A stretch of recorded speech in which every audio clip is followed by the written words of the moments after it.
أعوذ بالله من الشيطان الرجيم. بسم الله الرحمن الرحيم. ومن الناس من يقول آمنا بالله وباليوم الآخر وما هم بمؤمنين يخادعون الله والذين آمنوا وما يخدعون إلا أنفسهم وما يشعرون في قلوبهم مرض فزادهم الله مرضا ولهم عذاب أليم بما كانوا يكذبون. سورۃ البقرہ پارہ نمبر 1 آیت نمبر 8، 9 اور 10۔ اللہ رب العزت اس آیت مبارکہ کے اندر منافقین کی تعریف اور ان کی منافقت کے اسباب بیان فرما رہے ہیں۔ وَمِنَ النَّاسِ مَن يَقُولُ آمَنَّا، اور بعض لوگ وہ ہیں جو کہتے ہیں کہ آمنا، ہم ایمان لے آئے اللہ تعالیٰ پر، باللہ وبالیوم الآخر، اللہ تعالیٰ پر اور آخرت کے دن پر، وما ہم بمؤمنین، حالانکہ وہ ایمان لانے والے نہیں۔ یخادعون اللہ والذین آمنوا، وہ دھوکہ دیتے ہیں اللہ تعالیٰ کو اور ان لوگوں کو جو ایمان لے آئے۔ وما یخدعون الا انفسہم، اور اللہ رب العزت ارشاد فرما رہے ہیں اور نہیں دھوکہ دیتے مگر اپنی جانوں کو۔ وما یشعرون، اور وہ اس کا شعور بھی نہیں رکھتے۔ فی قلوبہم مرض فزادہم اللہ مرضا، ان کے دلوں میں بڑا روگ ہے سو اللہ نے ان کے روگ کو بڑھا دیا۔ وَلَهُمْ عَذَابٌ علیم، ان کے لیے دردناک عذاب ہے، بما کانوا یکذبون، اس وجہ سے کہ وہ جھوٹ بولا کرتے تھے۔ پیارے نبی صلی اللہ تعالی وسلم مدینہ المنورہ تشریف لائے اور دین اسلام خوب پھیلنے لگا تو یہودیوں اور خاص کر ان کے علماء اور احبار کو یہ بات زیادہ کھلی اور یہ لوگ دشمنی پر اتر آئے۔ کچھ لوگ اوس اور خزرج میں سے بھی اسلام کے مخالف ہو گئے۔ اسلام کی اشاعت عام ہو جانے کے بعد کھل کر یہ لوگ مقابلہ نہیں کر سکتے تھے اور دشمنی کے اظہار سے بھی عاجز تھے، اس لیے انہوں نے یہ چال چلی کہ ظاہری طور پر اسلام قبول کر لیا، اندر سے کافر تھے اور ظاہر میں مسلمان تھے۔ ان کا سردار عبداللہ بن ابی تھا۔ حضور اقدس صلی اللہ تعالی وسلم کے مدینہ منورہ تشریف لانے سے پہلے اوس اور خزرج نے عبداللہ بن ابی کو اپنا بادشاہ بنانے اور اس کو تاج پہنانے کا مشورہ کیا تھا۔ سید العالمین صلی اللہ تعالی وسلم کے ہوتے ہوئے کسی کی سرداری نہیں چل سکتی تھی۔ اس نے اور اس کے ساتھیوں نے ظاہری طور پر اسلام قبول کر کے اپنے آپ کو مسلمانوں میں شمار کرا دیا اور اندر سے اسلام کی کاٹ میں لگے رہے۔ ان کے اس طریقہ کار میں یہ راز پوشیدہ تھا کہ اسلام قبول کرنے پر جو منافع ہے وہ بھی ملتے رہیں اور کنبے اور قبیلے سے باہر بھی نہ ہو اور اہل کفر سے بھی گٹھ جوڑ رہے اور ان سے یہ بھی فائدہ ملتا رہے۔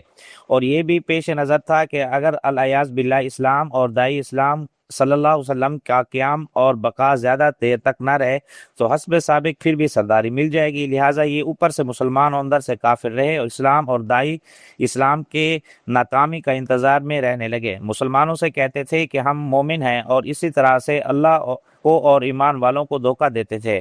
خالص کافروں سے تنہائیوں میں ملتے تھے تو کہتے تھے کہ ہم تمہارے ساتھ ہیں۔ یہ لوگ اپنے کو مسلمان ظاہر کرنے کے لیے نمازیں بھی پڑھتے تھے لیکن چونکہ دل سے نمازی نہیں تھے اس لیے جماعتوں کی حاضری میں سستی کرتے تھے اور اکساتے ہوئے اوپر کے دل سے نماز پڑھتے تھے۔ جہاں جہادوں میں بھی شریک ہونے کے لیے ساتھ لگ جاتے تھے لیکن کبھی تو درمیان سے واپس آ گئے اور کبھی ساتھ رہتے ہوئے بھی مکر و فریب کے کام میں لاتے رہے۔ حضور اقدس صلی اللہ تعالی وسلم اور آپ کے ساتھیوں کو تکلیفیں پہنچانے اور دل دکھانے کی تدبیریں کرتے رہے۔ جھوٹی قسمیں کھا کر کہتے تھے کہ قسم کھا جاتے تھے ہم نے تو نہیں کہا۔ اور ان لوگوں کے حالات سورۃ بقرہ کے دوسرے رکوع اور سورۃ نساء کے رکوع نمبر 21 اور سورۃ المنافقون اور سورۃ حشر میں بیان کیے گئے ہیں، اور سورۃ براہ میں بھی خوب زیادہ ان کی یعنی کہ کلی کھولی گئی ہے۔ سیرت کی کتابوں میں ان لوگوں کے نام بھی لکھے رہتے ہیں اور یہ کون تھے، کس قبیلہ سے تھے، یہ سب کچھ کتابوں کے اندر ہے۔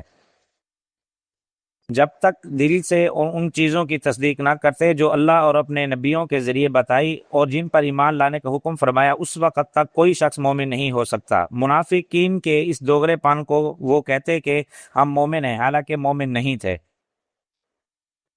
اللہ رب العزت نے سورۃ المائدہ کے اندر ارشاد فرمایا، من الذین قالوا آمنا بافواہہم ولم تؤمن قلوبہم، ان لوگوں میں سے جنہوں نے اپنے منہوں سے کہا کہ ہم ایمان لائے، اور حالانکہ یہ ان کے دل ایمان نہیں لائے تھے۔ اس دو رنگی اور دوگلے پن کو قرآن و حدیث میں نفاق اور منافقت سے تعبیر کیا گیا ہے۔ جو لوگ ایسا کرتے ہیں ان کو منافق کہا گیا ہے۔ وجہ اس کی یہ ہے کہ منافق کسی کا نہیں ہوتا، وہ صرف اپنا ہوتا ہے۔ جہاں دنیا اور دنیاوی منافع دیکھتا ہے، موقع دے کر اس طرف ہو جاتا ہے، اور اتنے ہی وقت کے لیے ہوتا ہے جتنے وقت ضرورت محسوس ہوتی ہے۔ رسول اللہ صلی اللہ تعالی وسلم نے ارشاد فرمایا، منافق کی مثال ایسی ہے جیسے بکریوں کے دو ریوڑوں کے درمیان ایک بکری ہے، وہ گابن ہونے کے لیے بھی کبھی اس ریوڑ کی طرف جاتی ہے اور کبھی اس ریوڑ کی طرف جاتی ہے۔ منافقین اپنے اس عمل کو چال بازی اور ہوشیاری سمجھتے ہیں کہ ہم نے خوب اللہ تعالیٰ اور مومنین کو دھوکہ دیا ہے اور اپنا کام نکالا ہے، حالانکہ اس دھوکہ دہی اور چال بازی کا برا انجام خود انہی کے سامنے آئے گا، اور یہ چال بازی انہی کے لیے وبال بن جائے گی۔ وہ سمجھتے ہیں کہ ہم خوب سمجھتے ہیں، حالانکہ اپنے اصل نفع اور نقصان کو وہ نہیں سمجھتے تھے۔ نفاق کا مرض بہت پرانا ہے، اس میں اضافہ ہوتا رہا ہے۔ زمانہ نبوت کے منافقین اس مرض میں مبتلا تھے۔ جیسے جیسے اسلام آگے بڑھتا گیا، منافقین کا نفاق بھی بڑھتا گیا۔ مرض نفاق حسد اور حب دنیا کی وجہ سے پیدا ہوتا ہے۔ دنیا میں ایسا شخص ذلیل ہوتا ہے، اور آخرت میں منافق کے لیے سخت سزا ہے۔ حضرت حذیفہ رضی اللہ تعالیٰ نے فرمایا کہ نفاق رسول اللہ صلی اللہ علیہ وسلم کے زمانے میں تھا، آج تو اسلام یا کفر ہے۔ ان کا یہ ارشاد امام بخاری نے نقل کیا ہے۔ شرح حدیث نے فرمایا کہ اگر اس کا مطلب یہ ہے کہ چونکہ ہم دلوں کا حال نہیں جانتے، اس لیے ہم کسی مدعی اسلام کو یوں نہیں کہیں گے کہ یہ منافق ہے۔ رسول اللہ صلی اللہ علیہ وسلم کو اللہ تعالیٰ کی طرف سے اس زمانے کے منافقوں کے نفاق کا علم تھا، اس لیے متعین طریقے پر ان کو منافق قرار دے دیا۔ ہم زہر کے مکلف ہیں۔ جو شخص کہے گا کہ میں مسلمان ہوں، اس کو مسلمان سمجھے گے جب تک کہ اس سے کفر کا کوئی کلمہ یا کفر کی کوئی کام صادر نہ ہو۔ اگر کسی کے بارے میں اندازہ ہو یہ ظاہر میں مسلمان بنتا ہے، اندر سے مسلمان نہیں ہے، اسے منافق کہیں، بغیر اپنی حفاظت کریں گے۔